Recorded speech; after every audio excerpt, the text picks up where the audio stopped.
Hello everyone, thank you so much for coming to our pitch event. This is our last pitch event before we pause for almost a month.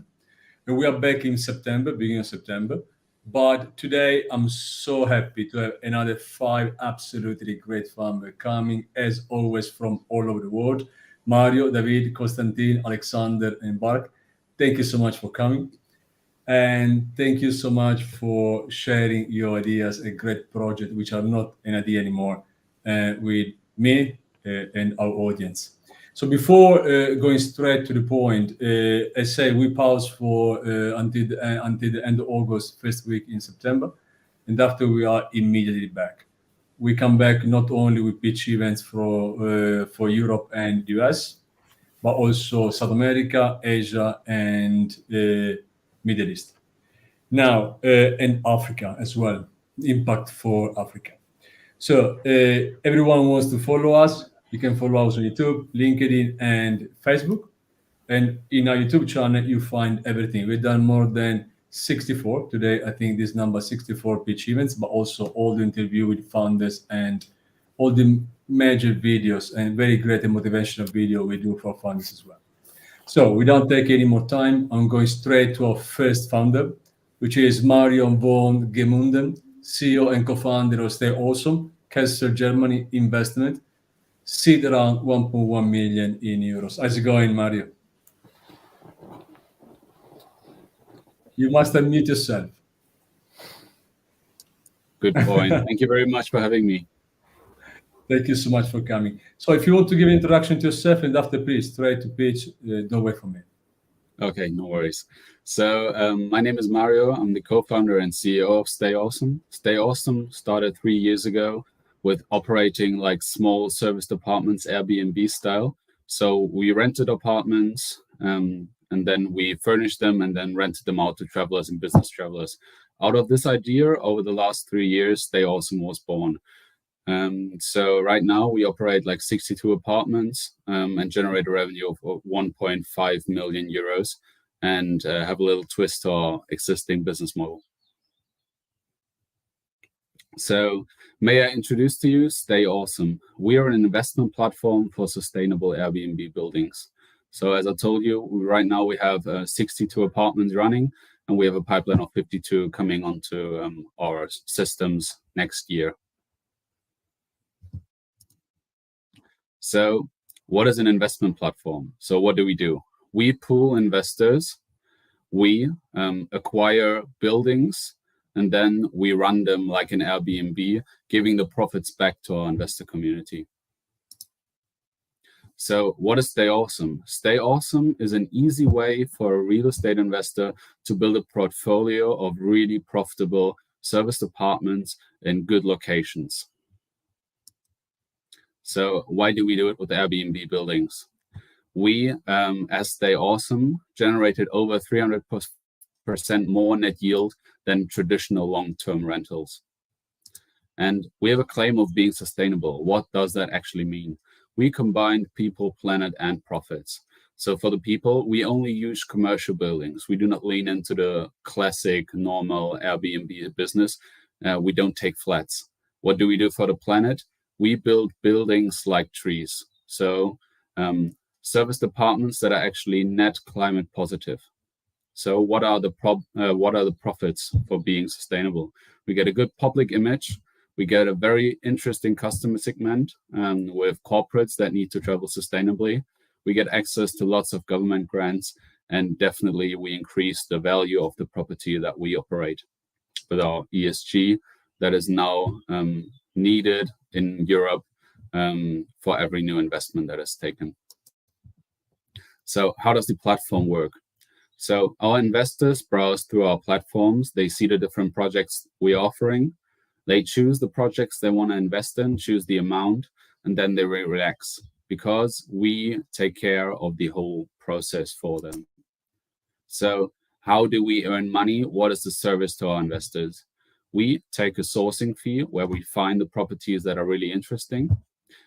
We structure the deal, and then we do the asset management, so the running of the building, and then we take a success fee at the end. So our business model is created to go from acquisition to exit to have a maximum alignment with our investors. So where do we go? Where do we want to go in the next 5 years? We want to scale from 62 apartments to 3,000 apartments, which will bring us from 5 million assets under management to 1 billion assets under management. In the process, we'll save 1 million tons of carbon emissions by renovating existing buildings. And we'll impact the life of 1 million guests per year with that.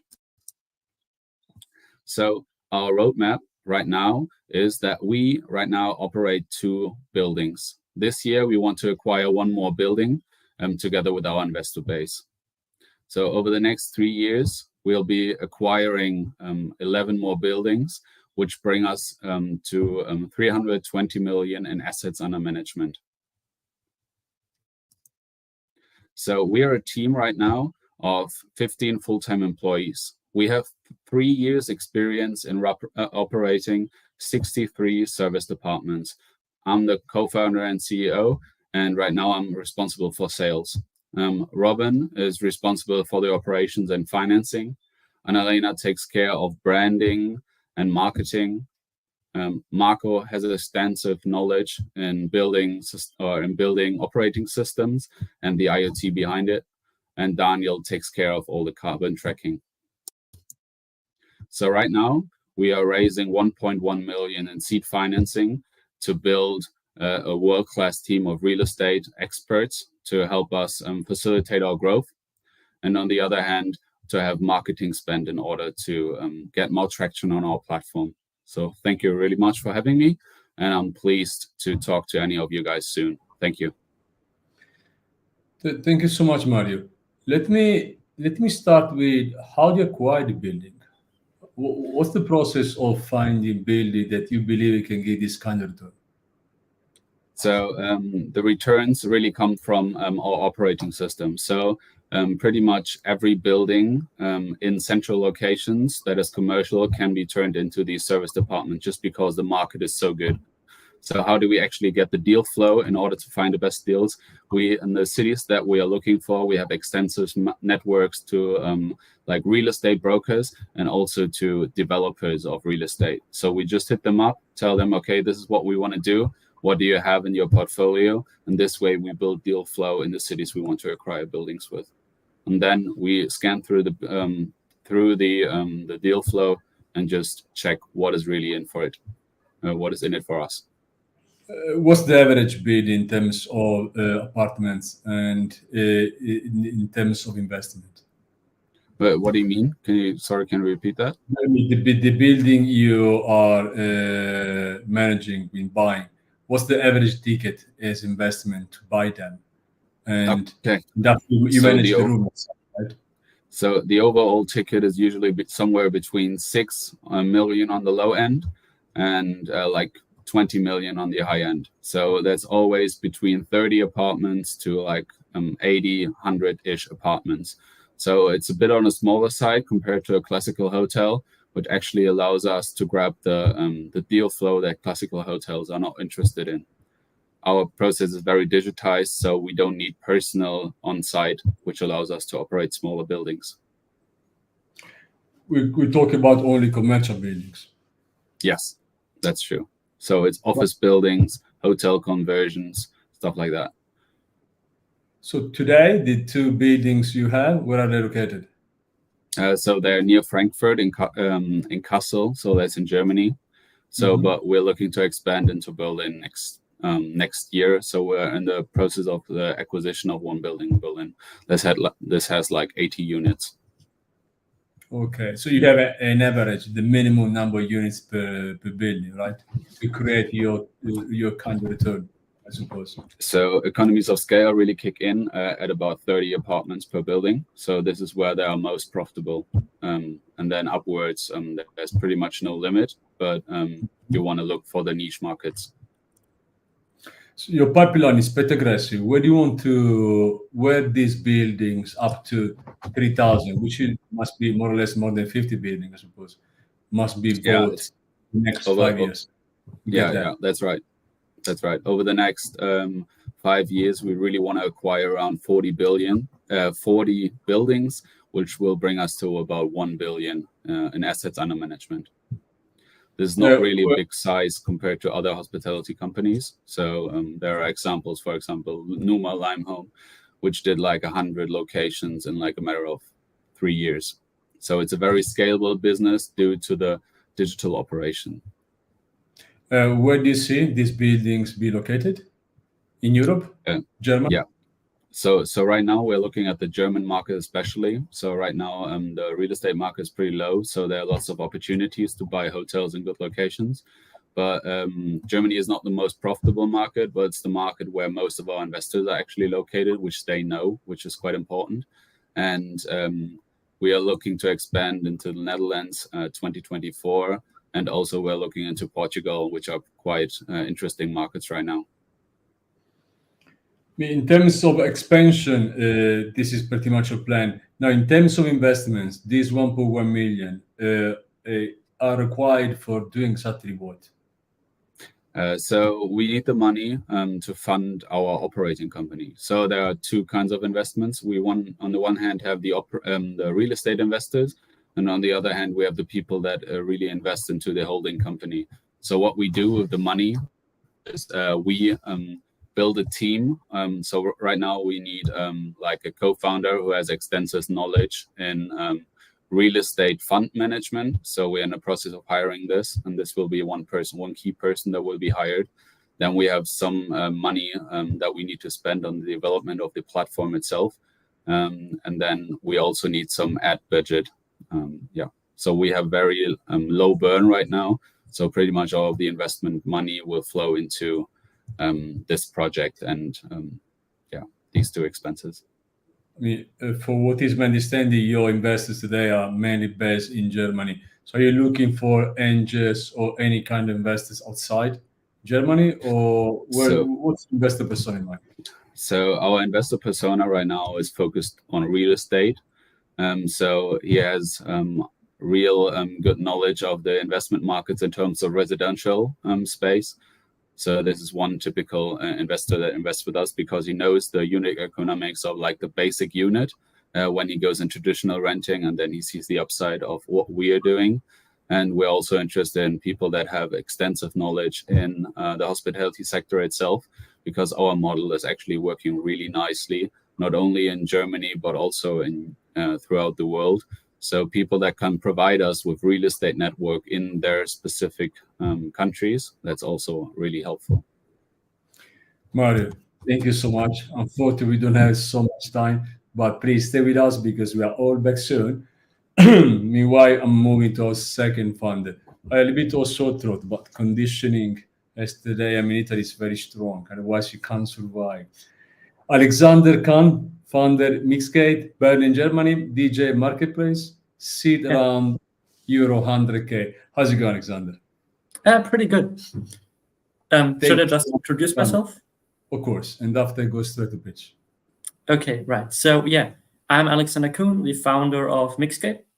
I've been programming for about 5 years now, been a DJ for 3 years, and recently also started to actively work in the event industry.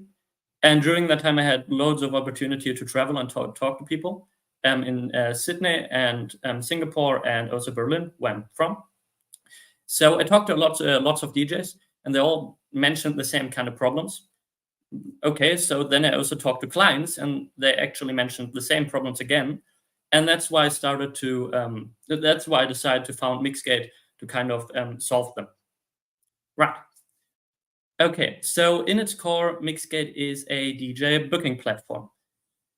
You might be asking yourself, aren't there already a lot of those out there? And to be fair, you're completely right. But all these other booking platforms have this, and that is that customers already know a lot about DJs. For starters, I as a customer will have to judge pricing on my own. Some DJs cost $5 an hour, others cost $100 an hour, but let me tell you from experience, most of them actually do the same.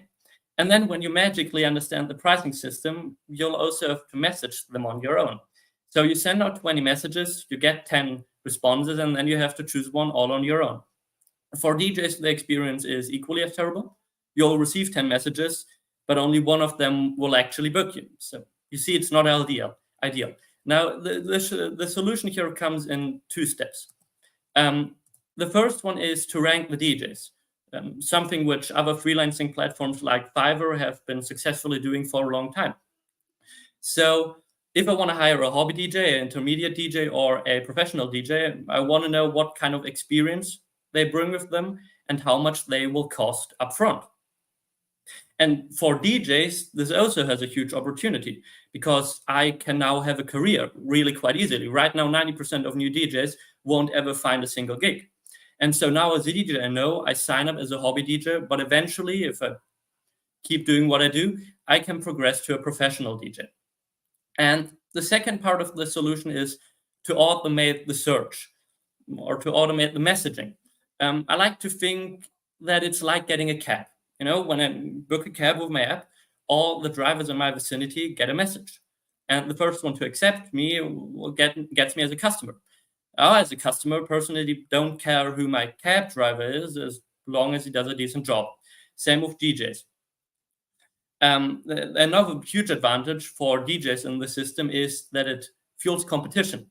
Well, it's not really an advantage for DJs, but it's important to keep in mind when we take a look at the business model, because this competition is essentially what will fuel Mixgate, or what fuels it right now. Right, so the total event industry is worth around $1 trillion. Of course, the actual DJ booking market is worth by far less, but the end goal of Mixgate is to expand into the event industry. And as you can maybe imagine, having a huge pool of DJs and customers, restaurants, hotels, whatsoever, is essentially a cheat code. Now let's focus on Mixgate first. And to figure out how much the actual DJ market is worth, we're going to have to take a look at the business model, right? So 5% of all the purchases goes towards a fee, the Mixgate fee. But that's not really important here. This is only to cover the customer acquisition cost. The really important thing here is the DJ subscription. You see, imagine you're a DJ, you just received a booking invitation 5 minutes ago, you accept, but then it says, well, it's already been accepted 30 minutes ago. With this subscription, you would have gotten it 1 hour early. Would you have gotten the subscription? You would have gotten the booking, would have, could have, should have. You're going to get the subscription. And by taking, again, this competition in between DJs I talked about earlier, you see how it will play out. As for the competition, in the bottom left corner, we have traditional DJ agencies. Don't even need to talk about those. Complicated, expensive, hard to get by. Then we have freelancer services, most of them tailored for DJs. But they, again, all have the same underlying problem, which is understandable as they have been created by DJs. And then, of course, there's Mixgate. As for the current state, which is quite interesting, development is completed. Quite important to mention is that before development even started, I again talked to loads of DJs and customers to craft the perfect product.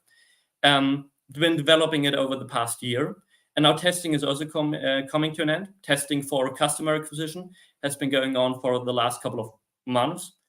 So far, a conversion rate of 20%. And now testing for DJ acquisition is still ongoing, but I expect it to finish in the next couple of weeks with a conversion rate way higher than for customers, actually. And then, of course, comes the fun part, the growth part, which is also the reason why I'm starting to search for investors now, because this will be the stage where I need a team and help. So taking a look at how far everything has already been developed and how safe of a bet this really is, I'm looking for 100,000 for 2%. Thank you. Thank you, Alexander. So what's the time to have the MVP ready to go? Well, it's already ready to go. And right now, testing is the main priority. So loads of changes happening, loads of experimentation. Like I said, customer acquisition pretty much already done. System is already proven itself. DJ acquisition, only thing left pretty much. When that's done, when I see, okay, conversion rate for DJs fits as well, and when we can find a very cheap method to acquire DJs, then pretty much everything is set to go and to scale. When do you believe you can go live after testing? Oh, it's already live. You can already do it. The product sorry if I wasn't clear. The product is already there. Right now, you can Google Mixgate, and as long as you're in Sydney, which is the starting location, you can get a DJ right now. Can you elaborate a bit more on your business model? What exactly subscription plans? How does it work? Subscription price is also one of the things which still needs to be figured out. Right now, it's $10 for getting bookings half an hour early and having up to 2 bookings a month. So this sort of limits people to only have higher tier subscriptions, which is the end goal here. And then the higher tier subscription is for $20 with getting bookings an hour early and having pretty much unlimited bookings each month. And of course, the higher tiers get priorities when choosing DJs eventually. In terms of clients, who is the target here in terms of your people buying your service? The professional market is pretty satisfied. We can go into the professional market once there's a good pool of DJs and we're pretty well known, but right now it's smaller clients, so loads of requests for private parties, birthdays, and weddings, also a lot, and those are pretty much the 3 categories here. I mean, I'm very interested always to understand how this scales. Scaling is the most difficult part in business. So you have the MVP done, you start now your commercial journey.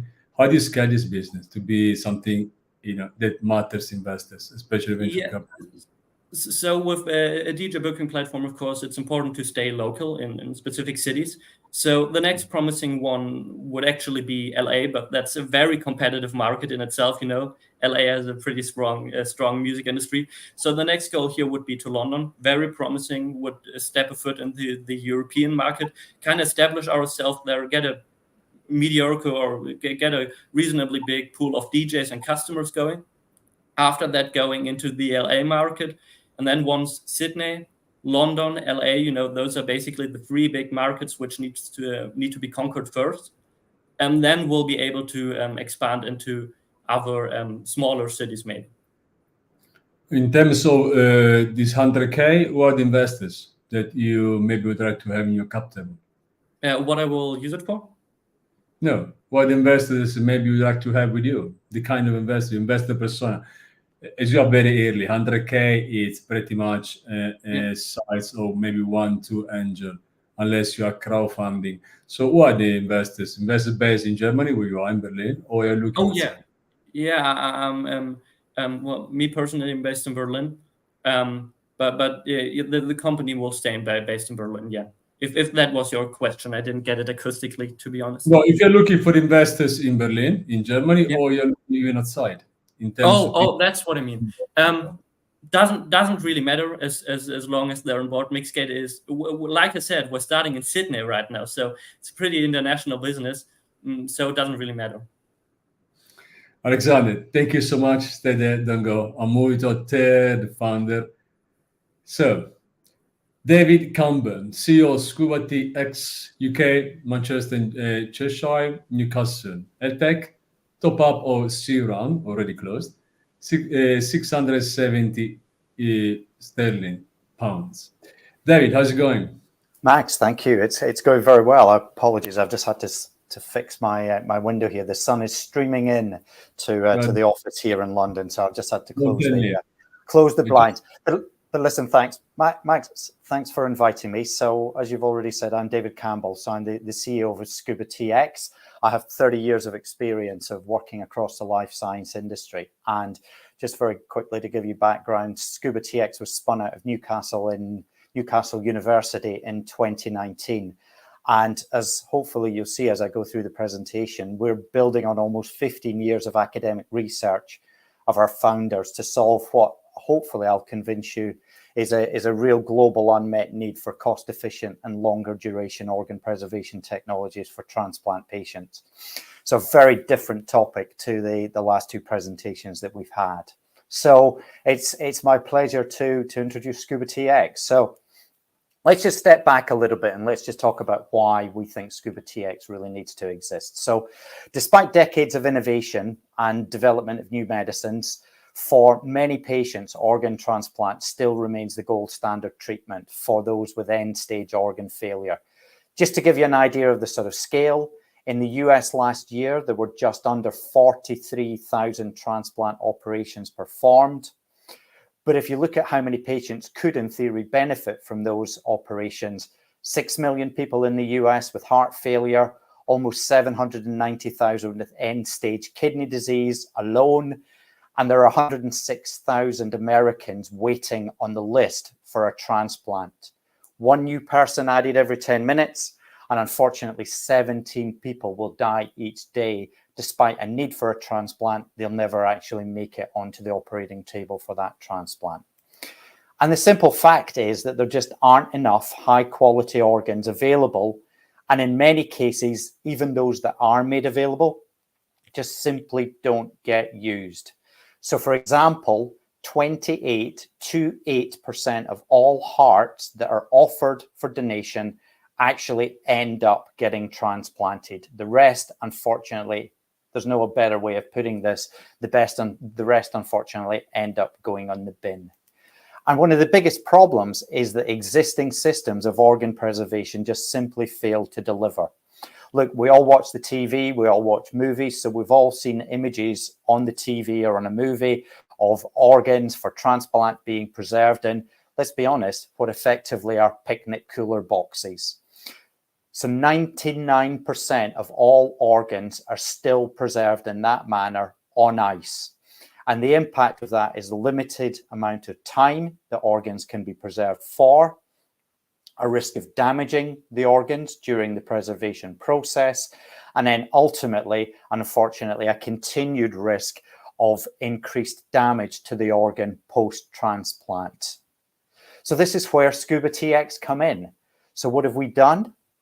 We've developed a small, simple, affordable, next-generation organ preservation system that can improve and extend preservation of those precious transplant organs that become available. The system's very simple. As I've already said, it comprises 3 key components: organ-specific consumables that work for kidney, liver, heart, and pancreas, a base unit that, unlike a lot of our competitors, is fully reusable and can work for any of the transplant organs that I've already mentioned, and then a ticket to play for all such medical devices in this particular field, a mobile app that then allows the user to monitor the whole process and really understand from the point at which the organ was put into the device to the point at which the organ comes out of the device. What has that happened to that organ over that period of time, and really helps the clinicians who ultimately make the decision as to whether or not they should accept that organ or not. So what's going on inside the box? Well, actually, inside the box is a technology. It's an old technology. It's been around for almost 100 years now, and that's a technology that we called persiflation. But in fact, if we put it very simple, really what we do is we take the organs, we immerse the organs in a preservation solution. We then cool the organs to prevent physiological changes in the organ. And then very, very critically, we then provide the organ with oxygen in the form of a humidified gas.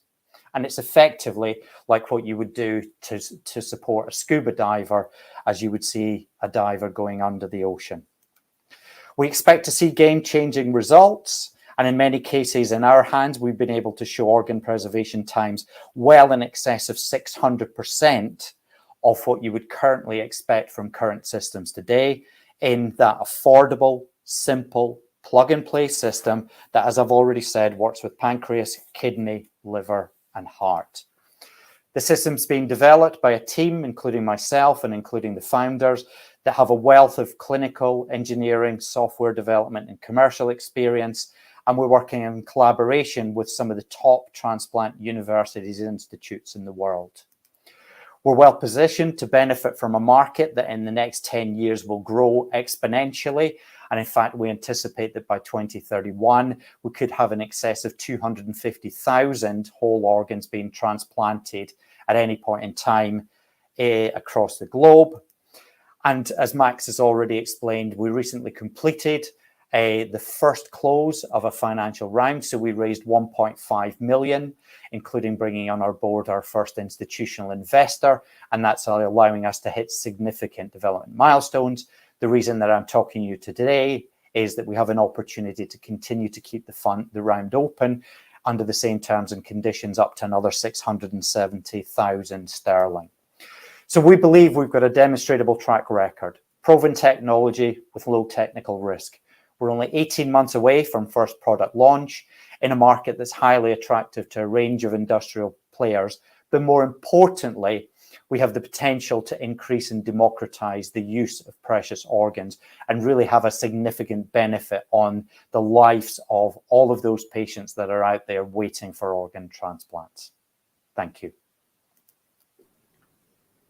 Thank you, David. I mean, this is a massive, huge problem. But before going to exactly into the business, how is possible that up to in 2023, we still 99% of organs untransported with ice? It's a really good question, Max. And I guess it just simply comes down to it. Up until now, it's been the most cost-effective and the most affordable way of transplanting organs. We have seen over the last 5 years, new companies coming into the market. So, you know, in a later conversation with an interested party, we can certainly talk about the competition. But those competitors have brought highly complex, very, very expensive solutions to the market that, even though they are starting to make some traction in the market, really aren't having an impact, because let's be honest, an ice box and ice are actually very, very cheap to use. So what we've developed is a solution that really delivers exponential value over something that's already cheap. So today your competitor is ice. Today, our competitor is effectively ice. I think that's absolutely true. But as I've already mentioned, the use of ice severely limits, from a technical perspective and a logistical perspective, the amount of time that organs can be used. So again, just to give you an example, of those 40,000 transplants that were performed in the US last year, those probably came from about 15,000 donors. But there were probably about 30,000 offers of donation. So actually half of all organs that are offered for donation just are never accepted, because you just can't deal with the logistical challenges of, let's say an organ is offered in, I don't know, in San Francisco, for example, and the most appropriate donor is in New York. The time for the preservation that you can have on ice just doesn't simply allow for the transport of that organ. I mean, this was my second question, and after we go straight to the business. But how, in terms of bureaucracy, I always ask to myself, I mean, if any organ is available, and after comes bureaucracy, where maybe the person is stay there for months and months, and the day before the organ arrives, dies. This is pretty much what happens most of the time. How do you tackle this problem? It in somehow can affect your business, because you maybe do a very good job in the first part, and after you can't cope with the second one. Yeah, it's a very good question, Max, and I think, you know, we have to be thankful to the activities of governments, of other key stakeholders, including the healthcare stakeholders, that are actually trying to actively encourage donations. So, you know, we have seen exponential increase in the number of people either signed up to be donors, or in fact, in many markets now, we're all opt-out donors rather than opt-in donors. So by default, we're all assumed to be donors unless we decide otherwise. So we are starting to see significant increases in the number of donors that could potentially come to the market. But you know, it continues to be a challenge. But we think one of the most important things to solve are the logistical challenges, and that's exactly what we're focusing on. I mean, in terms of conservation, I do believe that's one of the biggest problems, right? If the donor comes today and after the organs cannot be used in 2-3 months. So what's the upside of your technology in terms of transportation, and how long does the organ can stay? So again, very good question. So look, unfortunately, the numbers are not in days or weeks or months. The numbers in terms of the time that you can preserve an organ are measured in hours. So typically a heart, for example, will survive between 3 and 4 hours in an ice box. A kidney may go out to 16 to 18 hours, something like that, so a little bit longer. But typically a heart will only last 3 to 4 hours from the point at which it's removed from the donor, and it actually needs to be transplanted into a recipient. And in our technology, we're talking about we can get way beyond 24 hours, for example, with a heart in our technology. So 6 times the length of preservation. But again, we're not talking about days or weeks or months of preservation here in the typical solution, the existing solution today, or even what we're offering. We're still only really talking about hours. I know economics here are less important, but for investors in any way, someday must play out. In terms of cost of producing all these devices and the business model built on it, how does it work? Good question. So let me answer the second part of that question first. So in the US today, an insurer will typically pay about $500,000 for one heart transplant. And that includes all of the hospital inpatient costs. It includes the costs of procuring the organ for that donor and everything else around that. We're typically targeting a cost of around about between $5,000 and $15,000 per organ retrieved for the solution that we're developing. So that's on average what we would expect to sell the consumables for our device. We can produce our system for far, far less than that. So we're anticipating margins within our business probably of about 70, 80, 90% margins on gross margins on sale of our products. In terms of the actual business model, it's a razor blade model at the end of the day.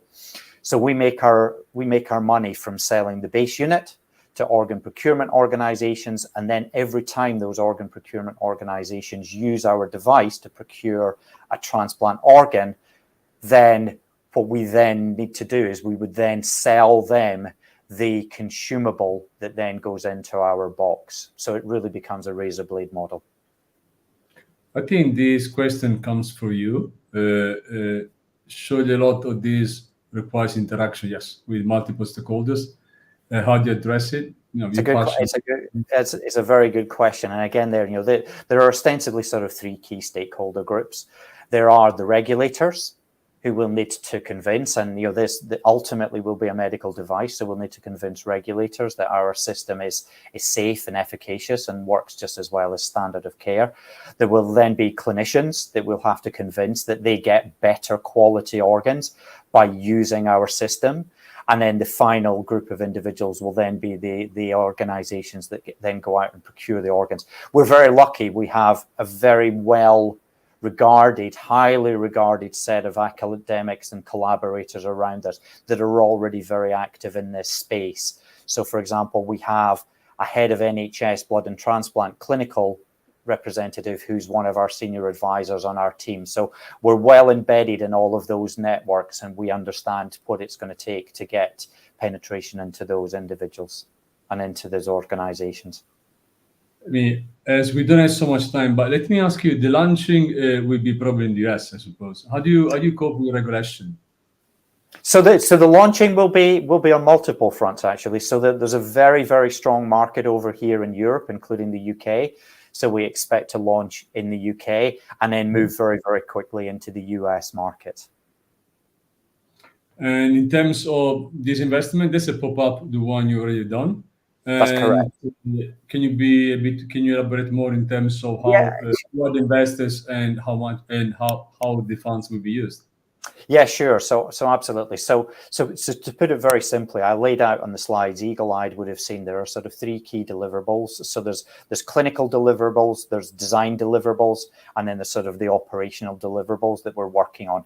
Any additional funds that we bring in from a top-up perspective really allow us to go broader from a clinical perspective, so we can work with more collaborators. So currently today, we have 3 devices that we plan to deploy onto the market with more funds. So the more we raise of that 670,000, the more of these devices, that we can get into the hands of our clinical collaborators. That means we can do 2 things. We can build more data quicker, but we can also get our device into the hands of ultimately those individuals that will become our customers. David, thank you so much. Unfortunately, we don't have so much time, but please stay with us because we are all back soon.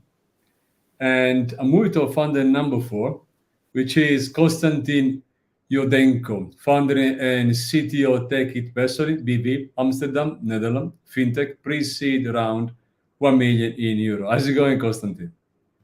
Hi, Max. Pleasure to be here. Thanks for inviting us. My pleasure. I'm Konstantin. I have 25 years of experience in software development and UX UI consulting for diverse clients such as Philips, ASML, BC. And recently, I also started consulting companies on adaptation of artificial intelligence tools at work.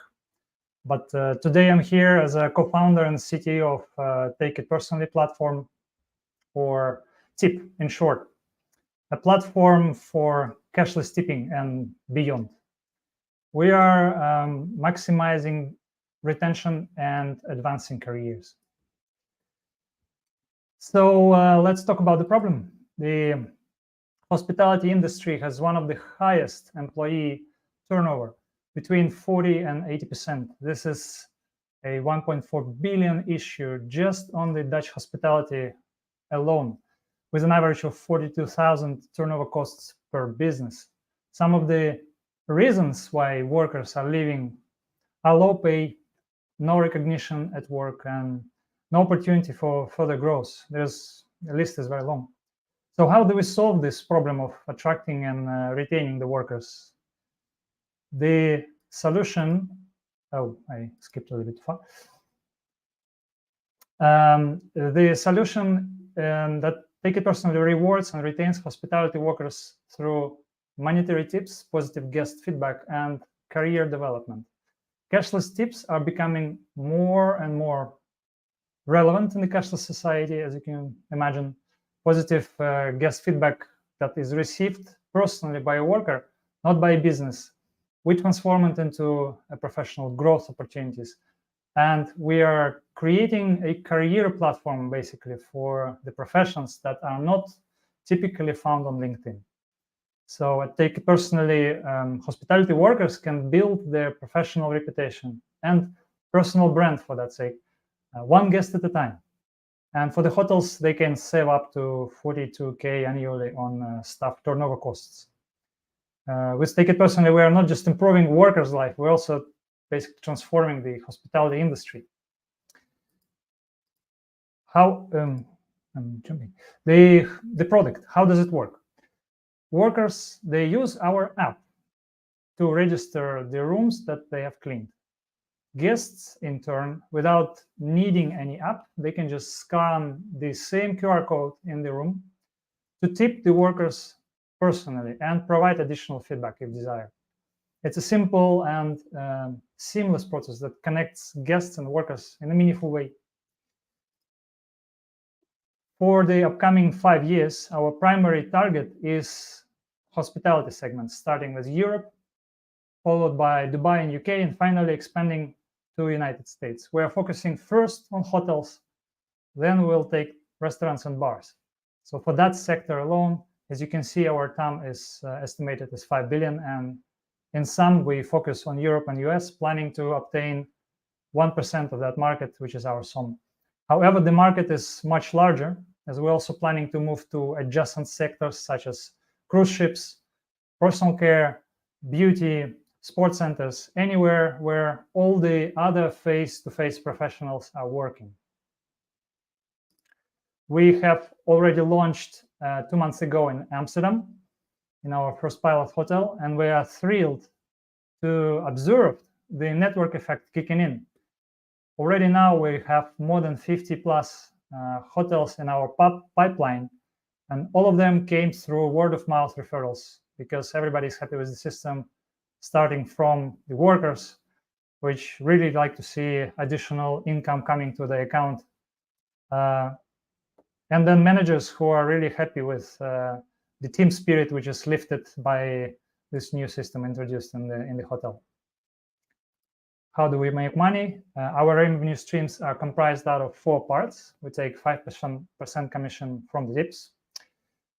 We charge monthly subscription and onboarding fee for the hotels. And once our user base has sufficiently grown, we will start providing paid access for recruiters and job postings, similar to LinkedIn. And as for our competition, at first stage of our platform rollout, we're competing with cashless tipping platforms mainly, but we go beyond the tips. We are different in the way that we're focusing on the person first, and then we're using the accumulated personal reputation of workers to showcase also the business reputation. So in that sense, we're planning to disrupt the current reviewing systems, such as Google and TripAdvisor. Our funding goal is at the end of the year, with sufficient traction and additional hotels in our portfolio, we will be raising 1 million of investment for the purpose of further developing the functionality of our platform and hiring our part-time developers team full-time. Then we'll be using the money for expanding our hospitality portfolio and adding the new market segments. And this will be for 18 months. And our team consists out of us 3 founders. We have very diverse and complementary backgrounds, an extensive experience in tech, such as me, project controls and management, what NCC is coming from, and finances. Olga, she was a financial manager of a large chain in the United States. And besides that, we have a group of enthusiastic and amazing partners who are also our advisors. 2 of them are from hospitality industry. They will ensure our successful growth and rapid networking within the industry of hotels. And also we have a serial entrepreneur, Darren, who is has a very extensive network in the world of startups. So that's it for me. Thank you so much. Thank you, Konstantin. Let me start. What's the assumption that receiving tips and good feedbacks can reduce the turnover? Yeah, so at this moment, the staff shortage is such an extreme problem that basically hotels are jumping to any opportunity to motivate workers to stay or to come to their company. They cannot really raise the salaries any further than it is. It's kind of bracketed. Therefore, this additional income, which is coming from guests straight to the workers and is not monitored or influenced by the hotels, is a very nice benefit package that is offered just by the fact that they are partnering up with the third parties such as us. So of course, as we're just launched in the pilot hotel, we are yet to see the proof and the data and the measurements that this will have the influence.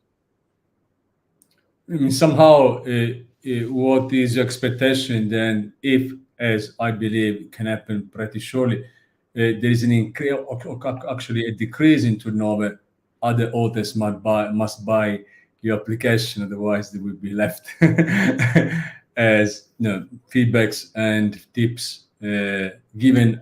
Of course, also I do believe tips given online, given without moving cash, nobody brings cash anymore. This is a problem I have to be honest. Many times I feel ashamed because I would like to give a tip, but there is no way I can get a tip unless I'm going downstairs to the first street at 3 in the morning. So what you're doing is pretty smart. But my second question is, how do you what's the incentive for the customer giving the feedback and the tip? They must scan, and how do you push them to do this?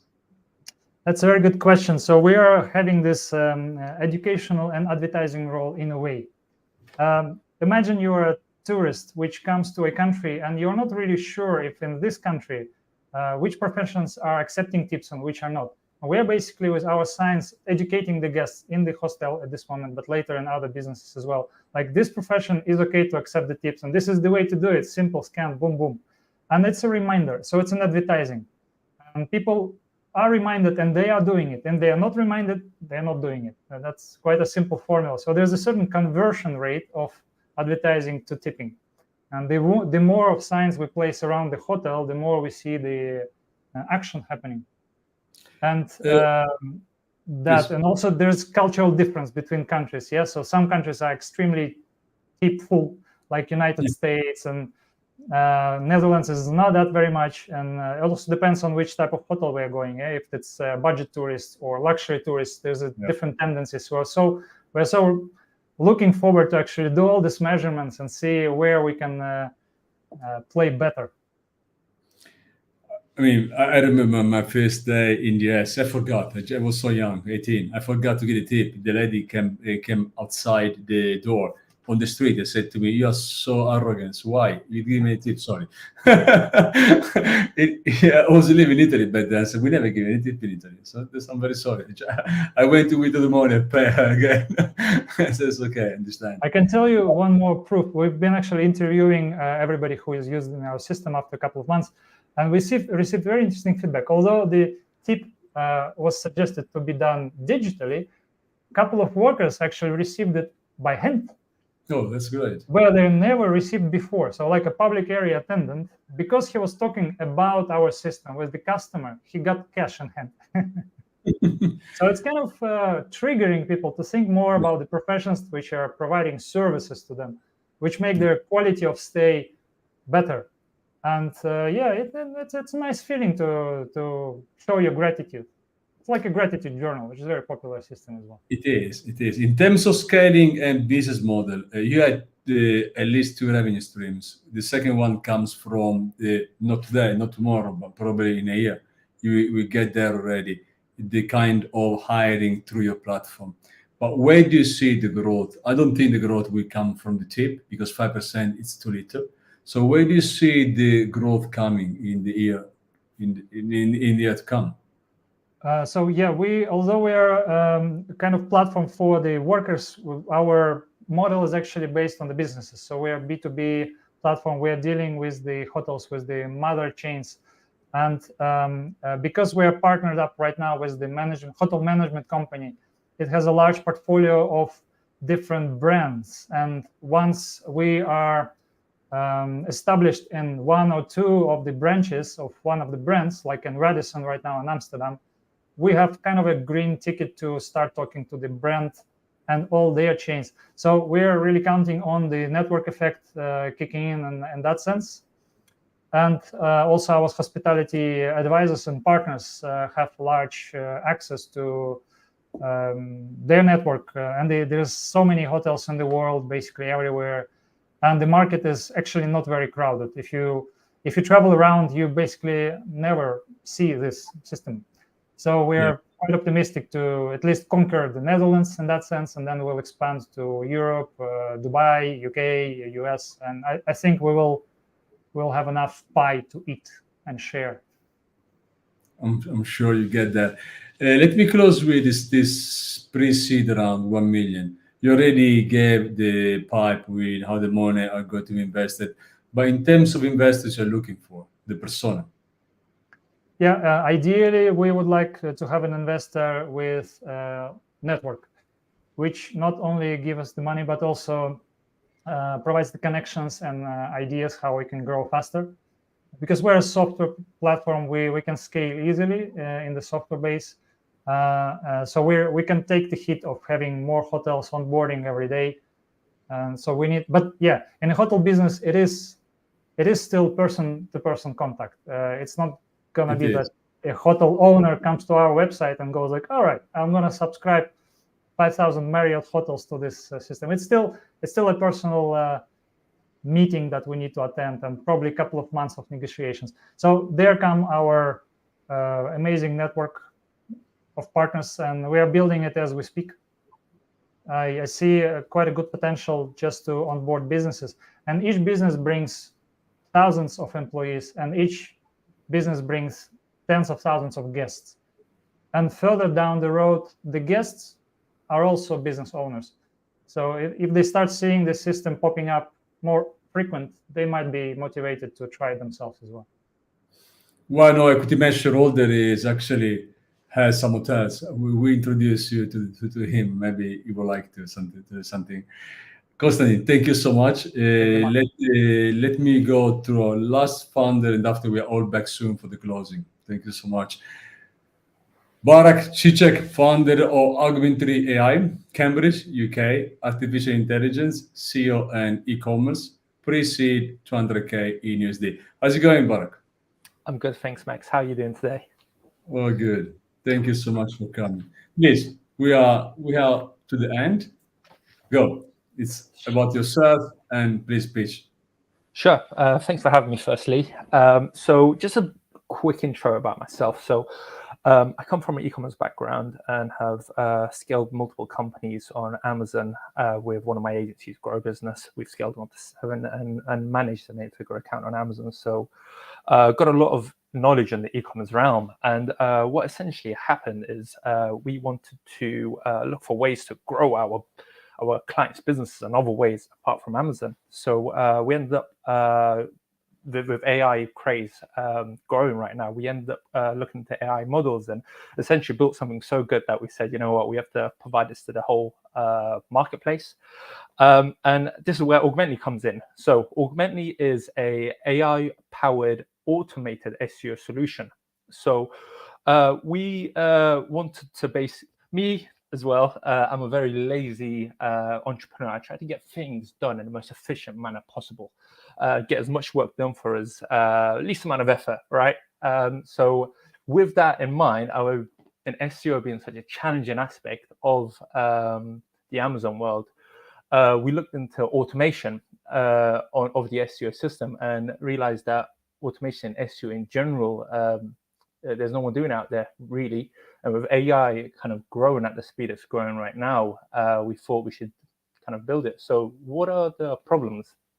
So it's quite resource intensive doing SEO. When I say resource, it's time, energy, and knowledge that you have to be able to actually build it and do a good job and rank on the correct keywords that have A, high demand, and B, not crazy competition. The next thing is the constant content creation. The maintenance of SEO is intense. And most of the companies that I was working with in my agency, they were all fairly small to medium-sized companies, no more than 10, 15 staff members. So constant content creation, you'd need one person taking up multiple hours each week to do it. It was just too much for my clients. And the third one is the complexity of algorithms. Every single day, algorithms are getting more and more complex. Amazon, an algorithm which I know deeply, the A9 algorithm, I've studied it in a lot of detail, and it's only just got more and more complex to the extent where Mr. Bezos is worth, I think, number 2 most valuable person in the world right now financially. So what are the solutions that we came up with? Well, Augmently is affordable, efficient SEO management. It basically, you don't need any humans. We've got an AI system that will take care of the labor and the time it costs, which in return dramatically lowers the cost. The second thing is the automation of the content creation and the automation of the actual website, for example. It could go in and automate and update your website, for example, with WordPress or with Wix or with BigCommerce, whatever you built your website, it really doesn't matter. It would go in and do that for you. The level of access you give it, it can vary. Some clients may choose not to give it so much access, but if you give it the full access, it can go and do it all for you. And obviously, the last thing is the adaptive SEO algorithm, which what this basically means is our AI is a true AI system which has adaptive learning, which learns over time and gets better. It's what I see a lot in the AI world, especially right now with the AI explosion, which is essentially being compared to the Industrial Revolution in terms of scale, in terms of how much our lives are going to change. But what I see a lot is a lot of dummy AIs being born, where they'll use like ChatGPT's algorithm. It's not true AI. There's no generative learning. There's no memory there. There's no. It can't really create it. It's just repeating what it's got in the ChatGPT algorithm, as opposed to creation, where you want to go with AI. So the market size, sure. So in America alone, there was 80 billion spent on just SEO. This isn't a world figure. It's truly America, which is probably going to be our primary market. In terms of e-commerce growth, which is obviously everyone that does e-commerce that needs SEO. In 2019, it's grown from 3.5 trillion to 6.5 trillion, almost doubling basically. So there's a steep incline. and the amount of people going online. And what we are seeing, especially with my other agency, what we're seeing is a lot of brick and mortar companies coming onto the online world. And of course, the last one, 600 million with bloggers. Quickly moving forward with Augmently's features. So it has adaptive learning, automated reporting, and content creation. So it takes care of the entire thing for our clients. A few really interesting things actually that I want to talk about is that the AI model works with any language in any country, and it can integrate with any platform, Amazon, YouTube, social media, and it will take care of the entire thing. The business model is SaaS, basically. Briefly, SaaS is the most scalable business model out there. That's the easiest to manage, and it's most affordable for the clients. You know, they pay a small free figures, and they have access to amazing tools. Our competition currently on the market is SEMrush, Moz, and Adfairs. Their current market sizes all range between 100 million with SEMrush reaching 1 billion and 700 million with Adfairs. A competitive advantage, well, we're automated, we're scalable, we're cost effective, and we have unique AI capabilities, but true AI capabilities. Our ask, we're looking for 200,000 for our pre-seed round for 10% stake in Augmently. And lastly, what makes us super interesting is our team. We're based in Cambridge, United Kingdom. And one of our founders, Ahan, who's my co-founder, he has a degree in machine learning from Cambridge. And he's building the entire brain of Augmently right now. And me, I have an e-commerce background, and I'm helping out with the actual SEO and what to specialize in. So that's the entire pitch, Max. Is there any questions you have for me? Thank you, Burak. Yes, of course. But let me start with, I mean, you've been already talking about the business model, but who are your clients today? Sure. So with Augmently, we're currently in the pre-seed round. So the actual code is being coded right now. So I'm my co-founder. He's a hardcore coder. He's actually building it from scratch. Kuhn right now is capable of building and creating the content. It's capable of SEO in it.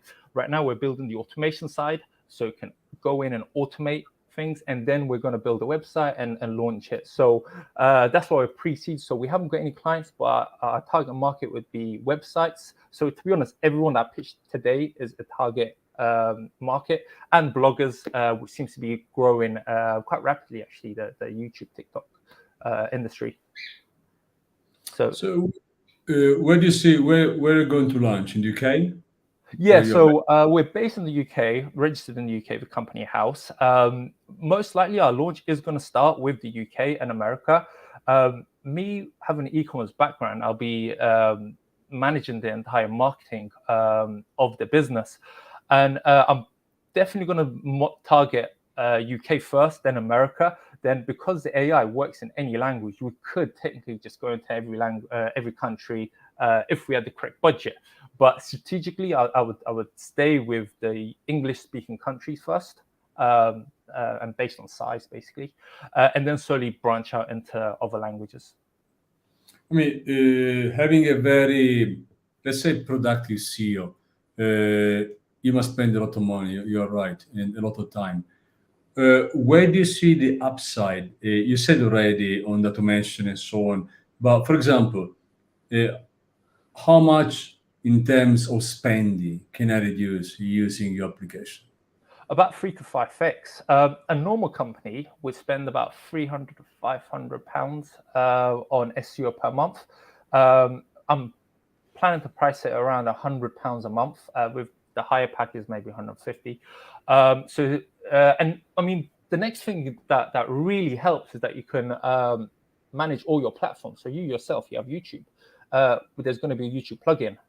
You've got your website, which is Google. Essentially, there's a Google plugin. So it's not that you're just managing one platform. You're managing multiple platforms and lowering the cost. Now, the bigger companies, they tend to spend around 1,000 to 1,500 on SEO, but that also comes with a lot of content creation, which our SEO would also be doing automatically for you. And due to the way it's built and where and how it's creating the content, we can guarantee that the latest content 100% of the time with the latest trends.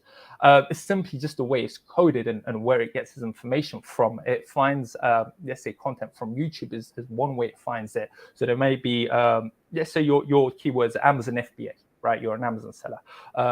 And it would find keywords in the Amazon FBA keywords of YouTube. So it's always ranked, and it's always a ranked content on other platforms, and we reformat it and reuse it. So it's always the highest quality content that's already worked on YouTube, you know, the biggest algorithm out there after Google, which is the same company, and reuse it. So that's how we guarantee a better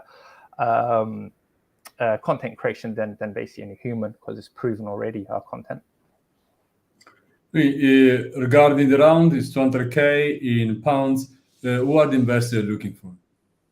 Sure. The ideal investor would come in with a background in scaling SaaS companies. That's in the perfect world, right?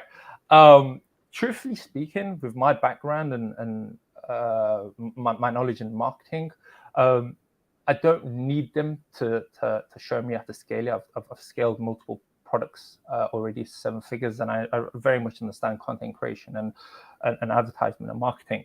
But the ideal client would have some kind of benefit into that. But if we had the client, the ideal investor, but if we had an investor that didn't come from this background, maybe they come from real estate, we would still be happy to take it on board, as the team is very strong and very knowledgeable in the realm in which we compete.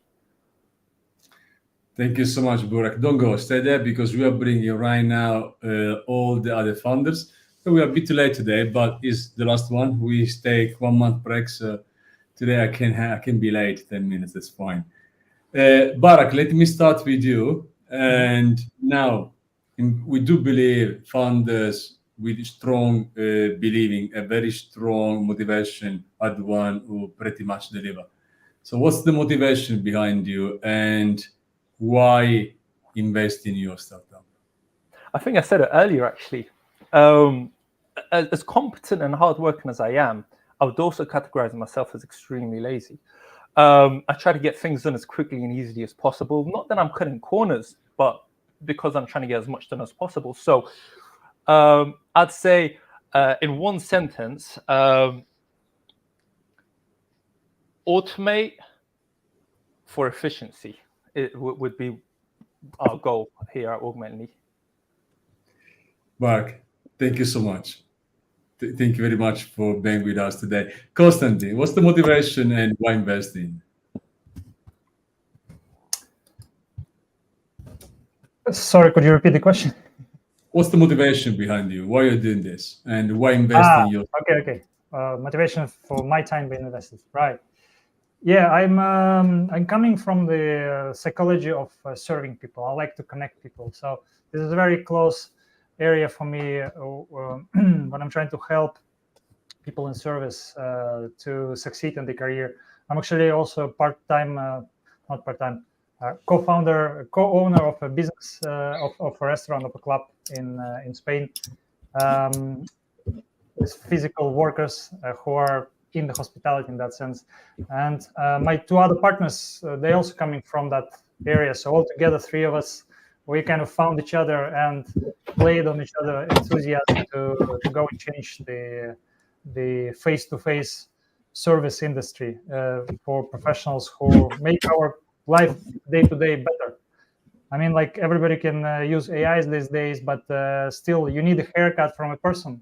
You need a cleaner to go and physically remove the dust from your table. And these professions will never disappear. So we'd like to keep them being proud of what they're doing and not turn all the professions to be remote. Thank you so much, Konstantin. Alexander, same to you. Right, yeah. I would say I've been there, done that. Had the great opportunity to be both a DJ and also the client to book a DJ. You know, but it was just so frustrating, you know, being in this industry and seeing how basically every single group gets screwed over and they don't need to. And it's such a simple solution that I really felt like somebody just needed to go and grab it. And, you know, I don't know, it's just a burning passion to make things right. And so far, not a single client or DJ didn't agree with me. Like everybody says the same things, and so I'm just so happy I can make life better for these people. Thank you so much, Alexander. Mario. So yeah, since we've been scaling service departments and we got the idea to build like a sustainable operating business, we noticed how hard it is to get real estate investors into investing into sustainability. So real estate is one of the dirtiest segments that we have in the world. So it's responsible for around 40% of all carbon emissions, around 80% of waste. So there's not a lot of innovation going on. So every time we talk to investors, they said, okay, you have such a nice business model going on. Why do you need to lean in sustainability? And this is the mindset of a whole industry. And we figured, okay, if we want to do something sustainably, we need to change the way we do business. Sustainability is all around circularity. So 360 approach to the life cycle of a product. So let's say cradle to cradle. So we build it, we use it, and then we refurbish it and reuse it again. So we needed to take the similar approach to our business model. So talking about the investment cycle, we not only do the operations, but we actually do the sourcing. We get deeper down into the value chain, creating sustainable places that will help us make more money for the investors, because sustainability is actually profitable, especially at these early times. Thank you so much, Mario. We must all be sustainable, otherwise it will be a disaster. David, you have the closing. What's the motivation behind you, which must be huge? You're saving so much. And why investing? Thank you, Mike. So look, I said this earlier, and I think you sort of asked me a little bit of a question as well. I've been in this industry now for the better part of 30 odd years. We've been doing transplants for 60 years, so I've been around for at least half of that time.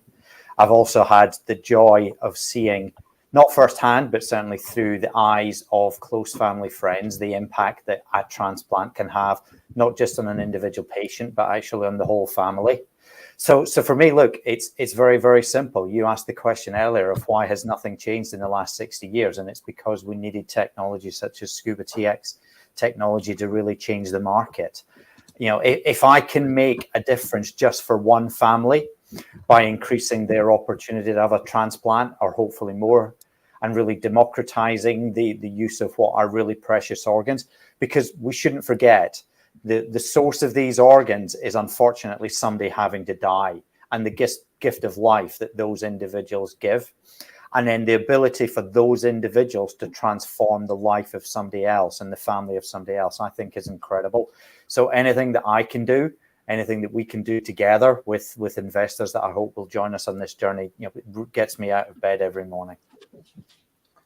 David, thank you so much. Konstantin, Burak, Mario, Alexander, again, thank you so much to all of you. Thank you to all the audience. Everyone wants to get in touch with our funders. They're not our funders, but it does belong to us. But all the funders we bring on the stage. Today we had 5 great. You can get in touch with them directly. In EquityMatch, we don't charge any form of success fee. So you can come to us. We make our warm introduction to them. You can go straight to them as we give all the information. You can see everything on our YouTube channel. So we rest for a month and we come back at the beginning of September. You see all the dates on our website. And thank you again to all of you guys, and hope in EquityMatch we can help you to raise this funding and move forward. Thank you. And thank you to all the audience, of course. Bye. Perfect. Thank you for the Have a chance. good one. Thank you. Bye-bye. See you. Bye-bye.